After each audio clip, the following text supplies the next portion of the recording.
Ma voi sapete come compare il tuo avvocato? Era dai tempi di Felice Maniero e della Mala del Brenta che all'aula bunker di Mestre in via delle Messi non si vedeva un via vai simile di avvocati, decine tutti schierati per il processo di camorra più grave che il Veneto ricordi, come sfondo Eraclea e il litorale veneziano, 76 indagati dei quali ben 37 con l'accusa di associazione per delinquere di stampo mafioso, ma il rosario dei capi di imputazione articolato dalla rapina allo spaccio di droga, estorsioni, traffico d'armi, illeciti fiscali. Nella prima giornata dell'udienza preliminare Presidenza del Consiglio, Ministero dell'Interno, CGIL e Associazione Libera hanno chiesto di costituirsi parte civile, nessuna richiesta da enti locali come Regione o Area Metropolitana, né tantomeno dal Comune di Eraclea. Dopo l'appello di rito alle Costituzioni alle 12.30 il rinvio da parte del GUP Andrea Battistuzzi, si andrà a oltranza dal 16 gennaio al 6 febbraio. Ogni posizione sarà attentamente vagliata. 20 giorni di sprint giudiziario anche per scongiurare lo scadere delle misure di custodia cautelare.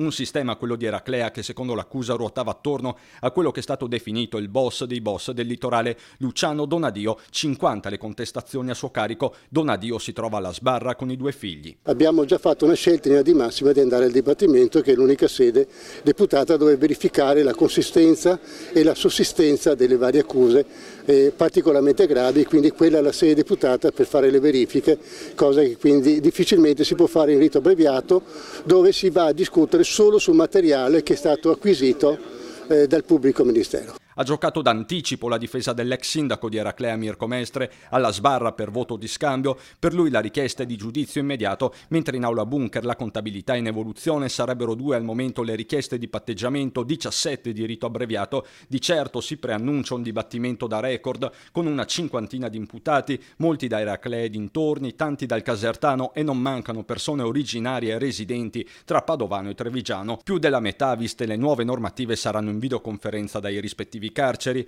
novità che non piace all'avvocato di Donadio, che attualmente si trova in carcere a Nuoro. Cercheremo di ottenere anche un avvicinamento in modo da avere un contatto diretto. Già è penalizzante per la difesa pensare a un processo in videoconferenza, perché ovviamente non c'è quella contestualità che permette uno scambio continuo e diretto col proprio assistito. Se in più consideriamo che ogni volta che dobbiamo approfondire qualche elemento difensivo dobbiamo recarci a Nuoro, capirete che non è certamente semplice e non agevola una corretta linea difensiva.